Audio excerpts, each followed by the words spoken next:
Hello everyone, welcome to my YouTube channel Mamta maths tutorial. और आज 11th class में lecture 85 है। आज हम करेंगे एक्सरसाइज 10.3 के रिमेनिंग सम्स और इसी के साथ हमारा चैप्टर 10 कंप्लीट हो जाएगा। तो एक्सरसाइज 10.3 के पहले 9 तक क्वेश्चंस हम पिछले लेक्चर में कर चुके हैं, उसका लिंक भी आपको डिस्क्रिप्शन में मिल जाएगा। अब देखिए आगे के question number 10। The line through the points H3 and 4, 1 intersects the line 7x minus 9y minus 19 equal to 0 at right angle. Find the value of h. Statement को समझने की कोशिश कीजिए कि इन दोनों पॉइंट से पास होने वाली लाइन और इस लाइन का इंटरसेक्शन कहाँ है? राइट एंगल पे है, 90 डिग्री पे है। तो आपने h की वैल्यू निकालनी है।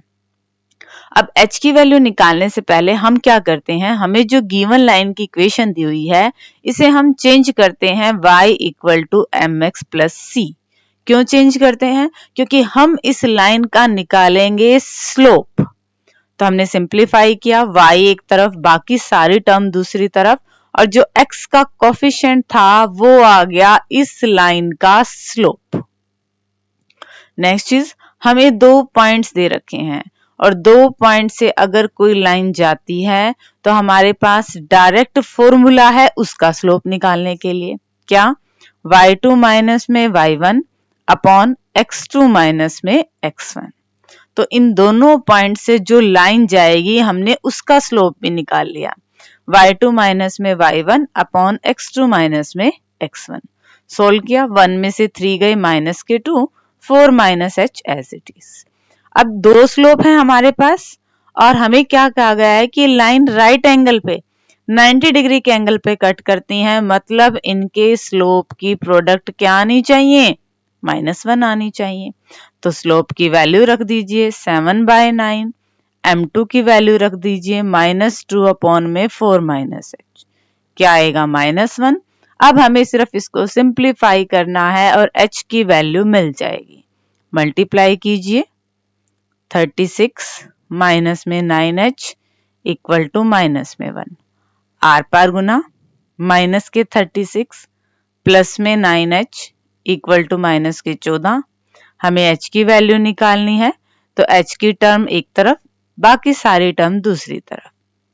ये आएगा 22 और h की वैल्यू आ गई है 22/9 और यही हमारा रिक्वायर्ड आंसर है। दोबारा देखिए बच्चे, हमने बेसिक क्या लगाया? गिवन लाइन की इक्वेशन से हमने निकाला इस लाइन का स्लोप यानी कि m1 और दो पॉइंट्स दे रखे थे और हमारे पास डायरेक्ट फॉर्मूला है, अगर दो पॉइंट दे रखे हैं तो हम उस लाइन का भी क्या निकाल सकते हैं? स्लोप। हमने दो स्लोप निकाल लिए दो लाइंस के। कंडीशन क्या थी कि वो 90 डिग्री पे इंटरसेक्ट कर रहे हैं। तो दो लाइंस अगर 90 डिग्री पे कट कर रही हैं मतलब उनके स्लोप की प्रोडक्ट क्या है? -1 है। दोनों के ही स्लोप की गुना कर दी, हमें h की वैल्यू चाहिए थी, h एक तरफ बाकी सारे टर्म दूसरी तरफ, और हमें हमारा रिक्वायर्ड आंसर मिल गया। क्वेश्चन नंबर 11 को डिस्कस करते हैं अब। Question number 11, prove that the line through the point x1 y1 and parallel to the line ax plus by plus c equal to 0 is this। हमें ये बताना है कि इस लाइन के पैरेलल और इस पॉइंट से पास होने वाली लाइन की इक्वेशन ये बनेगी। तो पहले हमें जो लाइन दे रखी है उसका स्लोप निकाल लें। इसको किस फॉर्म में चेंज करेंगे? y equal to mx plus c की फॉर्म में से चेंज करेंगे। तो y एक तरफ, रिमेनिंग टर्म दूसरी तरफ, और x का कोफिशिएंट हमें क्या मिल गया? लाइन का स्लोप मिल गया। ये जो लाइन मान लो ये है, हमें इसका स्लोप मिल गया, बट हमें इक्वेशन किस लाइन की निकालनी है? जो इसके पैरेलल होगी। अब इसके पैरेलल जो लाइन होगी उसका स्लोप भी सेम होगा। अब हमें इस लाइन का स्लोप पता है और एक पॉइंट पता है जिससे वो पास हो रही है। तो हमारे पास फॉर्मूला होता है equation of a line passing through a point and having slope. क्या? y माइनस में y1 equal to m x minus में x1। पॉइंट तो यहाँ पे x1 y1 ही है, बट m स्लोप की वैल्यू क्या है? -a/b। इसको सॉल्व करते हैं, b डिवाइड में है, इधर जाएगा मल्टीप्लाई में है। सारी टर्म एक तरफ लेके आएंगे तो हमारे पास वही रिजल्ट आ जाएगा जो हमें शो करना था, दिखाना था। दोबारा देखिए जरा, पिछले क्वेश्चन में हमने परपेंडिकुलर की कंडीशन का यूज किया था, इस क्वेश्चन में हम पैरेलल की कंडीशन का यूज कर रहे हैं। एक लाइन की इक्वेशन हमें दे रखी थी, वहां से हमने इसका स्लोप निकाला, बट हमें किस लाइन की इक्वेशन निकालनी थी जो इस लाइन के पैरेलल है। तो पैरेलल के केस में तो स्लोप बराबर होते हैं लाइंस के, तो पैरेलल लाइन है उसका स्लोप भी यही है और इस पॉइंट से पास हो रही है। डायरेक्ट हमारे पास फॉर्मूला है, सिंप्लीफाई किया तो रिक्वायर्ड रिजल्ट आ गया। क्वेश्चन नंबर 12 को डिस्कस करते हैं अब। क्वेश्चन नंबर 12 देखिए, two lines passing through the point 2, 3 intersects each other at an angle of 60 degree. दो लाइंस हैं और किसी पर्टिकुलर एक पॉइंट से पास हो रही हैं और उनके बीच में 60 डिग्री का एंगल बन रहा है। If the slope of one line is 2, अगर उनमें से एक लाइन का स्लोप 2 है, find equation of the other, दूसरी लाइन की इक्वेशन निकालिए। तो हम गिवन का यूज करेंगे। हमारे पास एक लाइन का स्लोप क्या है, 2 है, दूसरी लाइन का स्लोप हमें नहीं पता और स्लोप हमें निकालना पड़ेगा, तभी हम उस लाइन की इक्वेशन निकाल पाएंगे। तो हमें क्या निकालना पड़ेगा, पहले स्लोप, तो अज्यूम कर लेते हैं let slope of other line equal to m। अब हमें एक चीज दे रखी है, दोनों के बीच में 60 डिग्री का एंगल है। एंगल बिटवीन टू लाइंस हमें गिवन है 60 डिग्री का और यहाँ पे हम फॉर्मूला यूज करेंगे acute angle between two lines. Formula tangent theta equal to m2 minus में m1 अपॉन में 1 plus m1 into m2। Values रखी हैं। टेंजेंट थीटा यहाँ पे 60 डिग्री है, टेंजेंट 60 डिग्री की वैल्यू है √3 मोड m-2 और 1 प्लस 2m। यहां तक हमारा रिजल्ट आ गया है। अब देखिए हम क्या करेंगे, ये हमारे पास मॉडुलस है, मतलब इसकी वैल्यू प्लस की भी हो सकती है और इसकी वैल्यू माइनस की भी हो सकती है। हम दोनों ही केस को डिस्कस करेंगे, m की वैल्यू निकालेंगे, फिर हमें तो इक्वेशन निकालनी है ना, फिर हम निकालेंगे equation of the line passing through the point this and having slope this. फिर हम निकालेंगे इक्वेशन ऑफ द लाइन। ध्यान रहे कि यहाँ पे m की दो वैल्यूज निकलेंगी, एक तो पॉजिटिव के केस में और एक नेगेटिव के केस में। तो यहां तक दोबारा देख लीजिए, हमने क्या किया, हमने फॉर्मूला निकाला, क्योंकि हमें दिया हुआ था कि दोनों लाइंस के बीच में एंगल कितने डिग्री का है, 60 डिग्री का है और एक लाइन का स्लोप हमें दे रखा था, दूसरी का पता नहीं था, तो उसने हमने एज्यूम कर लिया कि वो क्या है, m है। वैल्यूज रखी हैं। अब हम m-2 की पॉजिटिव वैल्यू के लिए m निकालेंगे और फिर m-2 की नेगेटिव वैल्यू के लिए m निकालेंगे और फिर दोनों ही m के केस में लाइन की इक्वेशन को निकालेंगे। देखिए कैसे करेंगे।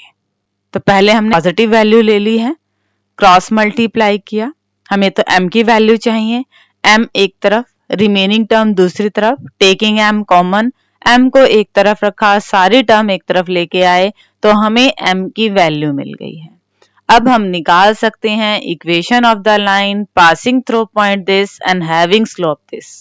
y माइनस में y1 इक्वल टू m की वैल्यू जो अभी अभी निकाली है, x माइनस में x1। रिमेनिंग हमने सिर्फ सिंप्लीफिकेशन करना है क्रॉस मल्टीप्लाई करके। आर पार गुना कर दीजिए, ब्रैकेट्स हैं, ब्रैकेट्स को खोल दीजिए, x की टर्म और y की टर्म और कांस्टेंट टर्म सबको एक तरफ ले लेते हैं और जो कॉमन आ रहा है कॉमन, और हमें हमारी क्या मिल रही है, लाइन की इक्वेशन। ये तो बेटा किस केस में है, जब आपके पास m-2 की हमने पॉजिटिव वैल्यू ली। अब हम m-2 की नेगेटिव वैल्यू लेंगे, वहां से m की वैल्यू आएगी, then again equation of the line passing through the point this and having slope that. फिर देखिए कैसे करेंगे आगे। अब हमने m की नेगेटिव वैल्यू ले ली है, क्रॉस मल्टीप्लाई किया, m की टर्म एक तरफ, रिमेनिंग टर्म्स एक तरफ, m कॉमन लिया, m की वैल्यू हमारे पास आ चुकी है। अब equation of the line passing through the point and having slope this, y minus में y1 equal to m, x minus में x1, क्रॉस मल्टीप्लाई किया है, ब्रैकेट्स को खोला है, 1 और y की मल्टीप्लाई y, 2√3 और y की मल्टीप्लाई 2√3y, 1 और -3 की मल्टीप्लाई -3, 2√3 और -3 की मल्टीप्लाई -6√3, 2 और x की मल्टीप्लाई 2x, -√3 और x की मल्टीप्लाई -√3x, 2 और -2 की मल्टीप्लाई -4 और -√3 और -2 की मल्टीप्लाई प्लस का 2√3। सबको एक तरफ लेके चलते हैं। x की टर्म इधर प्लस की है तो सबको इधर ले आते हैं। 2x माइनस में √3x माइनस में y माइनस में 2√3y प्लस में 2√3 माइनस में 4 प्लस में 3 और प्लस में 6√3 इक्वल टू 0। x की टर्म है, कॉमन ले लीजिए x को। यहाँ पे y की टर्म है, कॉमन ले लीजिए y को, साथ में माइनस भी कॉमन ले सकते हैं। यहाँ पे सिंप्लीफाई कर दीजिए, हो रहा है तो 6√3 में 2√3 ऐड हो जाएंगे और माइनस का 4 प्लस का 3 -1। तो ये आ गया आपके पास इक्वेशन ऑफ द लाइन। दोबारा देखिए बच्चे, इस क्वेश्चन में हमने क्या किया। हमें क्या कहा गया था कि दो लाइंस किसी पॉइंट 2 और 3 से पास हो रही हैं और आपस में 60 डिग्री का एंगल बना रहे हैं। एक लाइन का स्लोप अगर 2 है तो दूसरी लाइन का स्लोप आपको निकालना था। हमने एंगल बिटवीन टू लाइंस का फॉर्मूला यूज किया। वहां से हमें क्या मिला, m की दो वैल्यूज निकालने का तरीका मिला। जैसे ही हमारे पास m की दो वैल्यूज आ रही हैं तो 1/1 वैल्यूज लेके हमने क्या किया, equation of the line passing through 2 points and having slope m क्या किया, लाइन की इक्वेशन निकाल दी। इसमें लाइन की दो इक्वेशंस आएंगी क्योंकि m की दो वैल्यूज एग्जिस्ट कर रही हैं। ठीक है बच्चे, नेक्स्ट क्वेश्चन डिस्कस करते हैं। अब question number 13, find the equation of the right bisector of the line segment joining the point 3, 4 and -1, 2।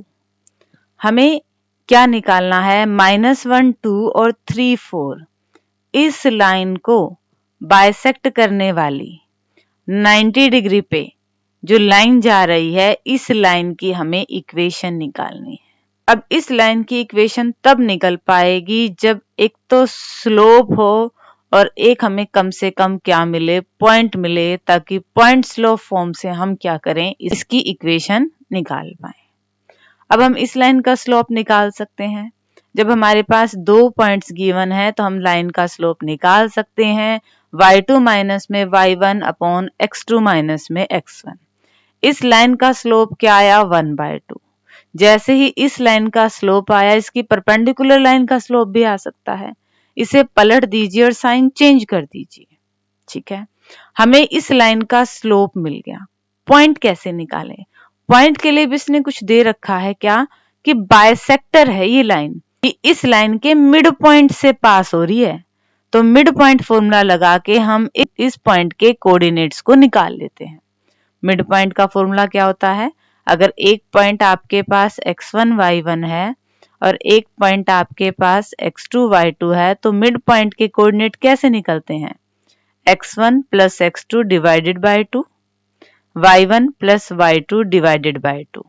तो इन दोनों को जोड़ के उसका हाफ कर दे और इन दोनों को जोड़ के उसका हाफ कर दे, तो हमारे पास क्या आया, 0.13।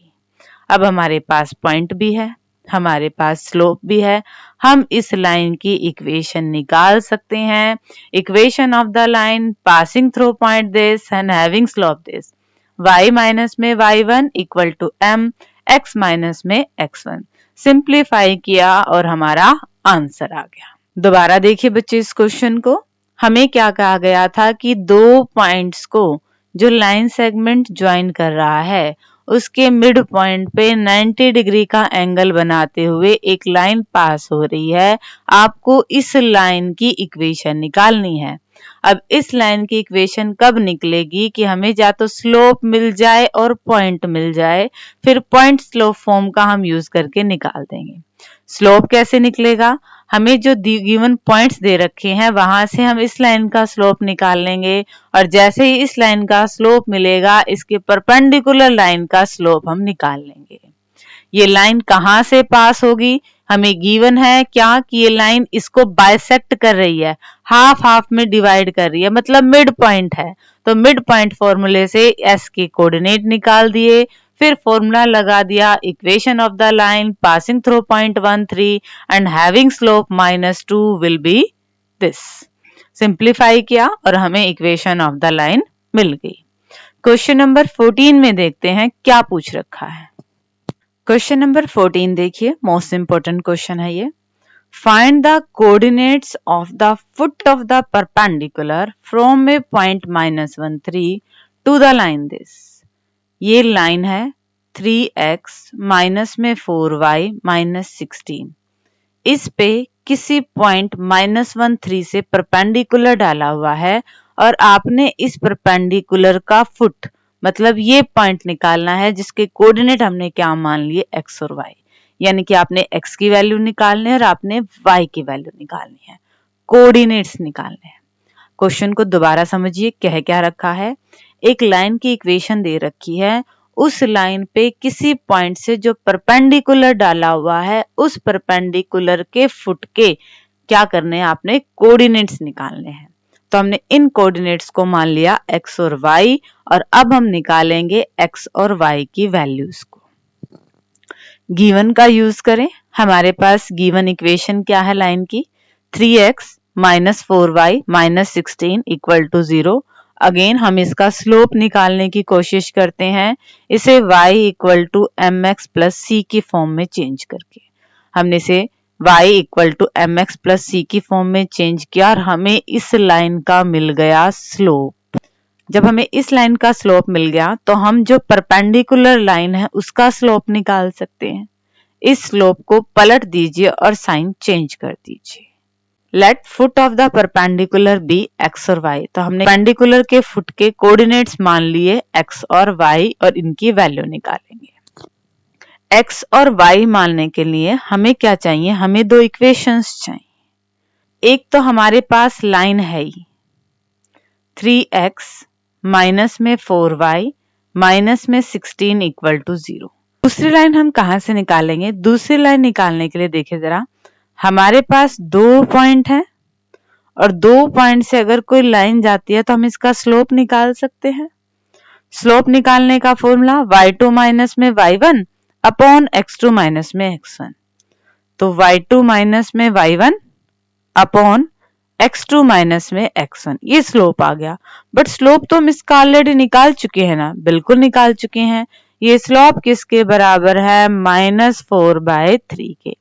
क्रॉस मल्टीप्लाई कीजिए, 3y माइनस में 9 इक्वल टू -4x माइनस में 4। सबको एक तरफ लेके आएंगे, 4x प्लस में 3y माइनस में 9 प्लस में 4 इक्वल टू 0। 4x प्लस में 3y माइनस में 5 इक्वल टू 0। यहाँ पे हम एक इक्वेशन और मिल गई है और जैसे ही हमें दो इक्वेशन मिल गई हैं, किसी भी मेथड से, चाहे आप एलिमिनेशन मेथड यूज करो चाहे सब्स्टिट्यूशन मेथड यूज करो, दो इक्वेशन को सॉल्व करके हम x और y की वैल्यूज निकाल सकते हैं।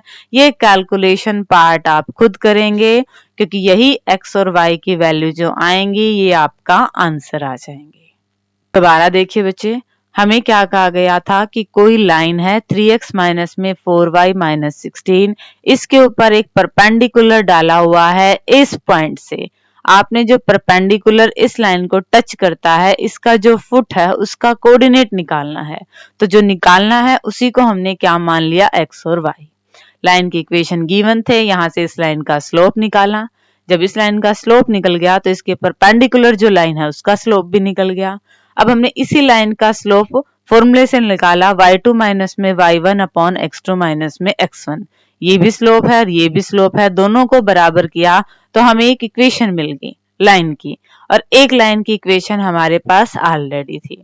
दो इक्वेशंस को जिस भी मेथड से आप सोल्व करना चाहें सोल्व कीजिए और x और y की वैल्यू निकालिए और हमें कोऑर्डिनेट्स के रूप में यही वैल्यूज चाहिए थी। क्वेश्चन नंबर 15 में क्या है वो देखिए। Question number 15.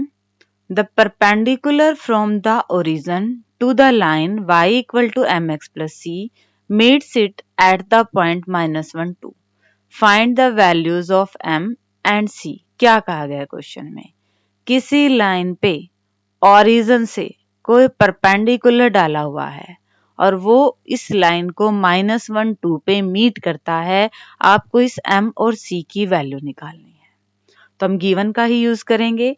अब हमारे पास 2 पॉइंट दिख रहे हैं, यहां से हम इस लाइन का स्लोप निकालेंगे y2 माइनस में y1 अपॉन में x2 माइनस में x1। स्लोप हमने निकाला, क्या आया? -2। दूसरी लाइन का स्लोप हमारे पास क्या है? वैसे तो m है, बट ये लाइन परपेंडिकुलर है, तो ये स्लोप किसके बराबर होगा? इसे पलट दीजिए और इसका साइन चेंज कर दीजिए, तो स्लोप क्या बनेगा? 1/2। इस लाइन का स्लोप क्या बनेगा? 1/2। अब ये लाइन -1, 2 इस पॉइंट से पास हो रही है, तो मतलब ये पॉइंट्स इसको सेटिस्फाई करेंगे। x की जगह रख दीजिए -1 और y की जगह रख दीजिए 2। जैसे ही सिंप्लीफाई करेंगे हमें किसकी वैल्यू मिल जाएगी? c की। m की वैल्यू निकालनी थी और c की वैल्यू निकालनी थी। m जो कि इस लाइन का स्लोप था वो हम निकाल चुके हैं, और जैसे ही इस लाइन को पॉइंट से पास कराया, मतलब ये पॉइंट इस लाइन को सेटिस्फाई करेंगे, तो वहां से हमें किसकी वैल्यू मिल गई है? c की। दोबारा देखिए बच्चे, इस क्वेश्चन को क्या कह रखा था कि कोई लाइन है y = mx + c और ओरिजिन से पास होती हुई कोई लाइन इसके ऊपर परपेंडिकुलर है और -1, 2 पे मीट कर रही है। आपने इस लाइन का स्लोप और c निकालना था। अब हमारे पास क्या है? 2 पॉइंट गिवन है और हम इस लाइन का स्लोप निकाल सकते हैं। जब हमारे पास इस लाइन का स्लोप है तो इसके परपेंडिकुलर जो लाइन होगी हम उसका स्लोप भी निकाल सकते हैं। एक तो हमें स्लोप ही निकालना था। अब ये लाइन अगर किसी पॉइंट से पास हो रही है, मतलब ये कोऑर्डिनेट्स लाइन को सेटिस्फाई कर रहे हैं, तो x की वैल्यू रख दी है -1 और y की वैल्यू रख दी है 2। सिंप्लीफाई किया तो हमारे पास क्या आ गई? c की वैल्यू, और m और c की वैल्यू ही हमें निकालनी थी। क्वेश्चन नंबर 16 देखिए कैसे होगा। क्वेश्चन नंबर 16 देखिए, if p and q are the length of perpendicular from the origin to the lines this and this। एक लाइन की इक्वेशन तो आपको ये दे दी है और एक लाइन की इक्वेशन आपको ये दे दी है। दोनों की लाइन के ऊपर ही ओरिजिन से परपेंडिकुलर हैं p और q, और प्रूव करना है क्या? p² + 4q² = k²। तो पहले हम वैल्यू निकालेंगे p की और q की। वैल्यू रिप्लेस करेंगे लेफ्ट हैंड साइड में और देखेंगे कि क्या राइट हैंड साइड आ रही है, नहीं आ रही है। अब बात आ रही है परपेंडिकुलर डिस्टेंस की, तो हमारे पास परपेंडिकुलर डिस्टेंस का फॉर्मूला क्या होता था? p की वैल्यू क्या आती है? c अपॉन में √a² + b², जहां पे a है आपका x का कोफिशिएंट, b था आपका y का कोफिशिएंट और c था आपके पास कांस्टेंट। तो इक्वेशन गिवन है, c की वैल्यू हमने रखी, a की वैल्यू हमने रखी और b की वैल्यू हमने रखी। ये तो फॉर्मूला ही है, cos² थीटा + sin² थीटा 1। तो हमारे पास p की वैल्यू आ गई। सिमिलरली हम दूसरी इक्वेशन से किसकी वैल्यू निकालेंगे? q की वैल्यू निकालेंगे और फिर यहाँ पे रिप्लेस कर देंगे। q की वैल्यू देखिए जरा, x सेकंड थीटा को लिख सकते हैं cos थीटा, प्लस में y कोसेकेंड थीटा को लिख सकते हैं sin थीटा = k। यहाँ पे एलसीएम ले लीजिए, cos थीटा sin थीटा क्या बनेगा? x sin थीटा प्लस में y cos theta = k। Cross multiply कर दीजिए, y cos थीटा प्लस में x sin theta = k cos theta sin theta. अब यहां से q की वैल्यू निकाल लें, k cos theta sin theta √cos² theta plus sin² theta. ये वैल्यू तो किसके बराबर होती है? 1 की। तो q की वैल्यू क्या आ गई है? k cos theta sin theta. थोड़ा सा सिंप्लीफाई और कर सकते हैं हम, 2 से मल्टीप्लाई कर दो, 2 से डिवाइड कर दो। क्यों? क्योंकि फिर ये फॉर्मूला बन जाएगा किसका? sin 2 थीटा का। ठीक है, तो हमारे पास P की वैल्यू क्या आई है k cos 2 थीटा और Q की वैल्यू क्या आई है k/2 sin 2 थीटा। दोनों ही वैल्यू को आप रिप्लेस करेंगे P की और Q की और सिंप्लीफाई करते ही आपका आंसर क्या आएगा k स्क्वायर। कैसे, जरा P की वैल्यू रखिए तो P स्क्वायर यही बनेगा प्लस में 4 Q का स्क्वायर कर दीजिए k square by 4 sine square 2 theta. 4 से तो 4 कैंसिल आउट, दोनों में k स्क्वायर कॉमन लेंगे। जैसे ही k स्क्वायर कॉमन लेंगे तो cos स्क्वायर थीटा और sin स्क्वायर 2 थीटा की वैल्यू क्या आएगी 1 और ये आ गई हमारे पास राइट हैंड साइड। दोबारा देखिए बच्चे, हमारे पास दो लाइन के इक्वेशन नॉर्मल फॉर्म में थे, P और Q ओरिजिन से परपेंडिकुलर डिस्टेंस थे और हमें ये चीज प्रूव करनी थी। नॉर्मल के केस में हमारे पास जो P की वैल्यू थी हमने वो निकाली, C अपॉन में under the root a square plus b square, हमारे पास P की वैल्यू आ गई। दूसरी इक्वेशन से हमने इसी फार्मूले से Q की वैल्यू निकाली, P और Q की वैल्यू को जो हमें प्रूव करना था उसकी लेफ्ट हैंड साइड में रखा, सिंप्लीफाई करते ही हमारे पास क्या आ गई राइट हैंड साइड आ गई और हमें जो प्रूव करना था वो हमने प्रूव कर दिया। नेक्स्ट क्वेश्चन डिस्कस करते हैं अब। Question number 17, in a triangle ABC with vertices A 2 3 B 4 -1 C 1 2 find the equation and length of altitude from the vertex A। आपके पास एक ट्राइंगल दे रखी है A, B और C, ये इसके वर्टिसेस हैं।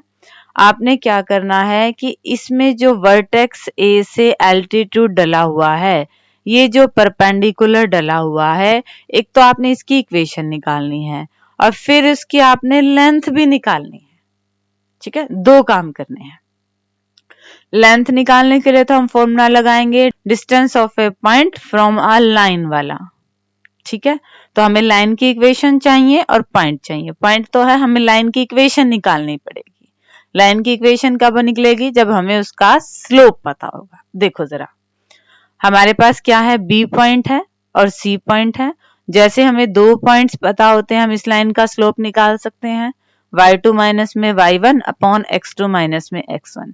हमने लाइन का स्लोप निकाल लिया और हम साथ में इक्वेशन भी निकाल लेते हैं इसकी। फॉर्मूला y माइनस में y1 equal to m x minus में x1। तो y माइनस में y1 equal to m x minus में x1। तो ये सिंप्लीफाई किया तो ये आ गई हमारे पास लाइन की इक्वेशन। अब इस लाइन की इक्वेशंस का और इस पॉइंट का हम क्या निकाल सकते हैं, डिस्टेंस निकाल सकते हैं। क्या होता है, a(x1), a की वैल्यू है 1, x1 की वैल्यू क्या है 2, प्लस में b की वैल्यू क्या है 1, y1 की वैल्यू क्या है 3, प्लस में c की वैल्यू क्या है -3, अपॉन में under the root a square, a की वैल्यू क्या है 1, प्लस में b की वैल्यू क्या है 1। ये फॉर्मूला होता है डिस्टेंस का। अगर एक पॉइंट है आपके पास x1 y1 और लाइन की इक्वेशन है ax plus by plus c, तो क्या होता है formula, ax1 plus by1 plus में c अपॉन में under the root a square plus में b स्क्वायर। तो यहाँ पे x1 और y1 की वैल्यू थी 2 और 3 और a की वैल्यू क्या थी, x का कोफिशिएंट 1, b की वैल्यू क्या थी, y का कोफिशिएंट 1, c की वैल्यू क्या थी -3 थी। सॉल्व कर दो इसे, 2 और 1 3, 3 में से 3 गई है तो यहाँ पे सिर्फ 2 ही बचा, नीचे √2 बचा, ये आ गया √2। एक चीज तो निकल गई, क्या, इसकी लेंथ निकल गई। अब इसकी इक्वेशन निकालनी है, इक्वेशन भी हम निकाल सकते हैं। एक पॉइंट तो हमें पता है जिससे ये गुजर रही है, अगर इसका स्लोप पता लग जाए तो हम निकाल देंगे। स्लोप पता लग जाएगा, क्यों, क्योंकि ये एल्टीट्यूड है। एल्टीट्यूड मतलब ये एंगल 90 डिग्री का है। इस लाइन का स्लोप अगर -1 है तो एएस लाइन का स्लोप क्या आएगा 1। Equation of the line passing through the point 2 3 having slope 1 क्या बनेगी, y माइनस में y1 equal to m x minus में x1, y माइनस में 3 इक्वल टू x माइनस में 2, y माइनस में x minus 3 plus 2 y minus में x minus 1 equal to 0। ये आ गई इस एल्टीट्यूड की इक्वेशन भी। दोबारा देखिए बच्चे, क्या था हमारे पास a, b और c तीन वर्टिसेस थे ट्रायंगल के। हमने क्या निकालना था, ये जो a वर्टिसेस से एल्टीट्यूड है, एल्टीट्यूड का मतलब सामने वाली लाइन पे 90 डिग्री का एंगल अगर बन रहा है तो एक तो इसकी लेंथ लंबाई निकालनी थी और एक इसकी इक्वेशन निकालनी थी। ठीक है, हमने क्या किया, इस लाइन का स्लोप निकाला।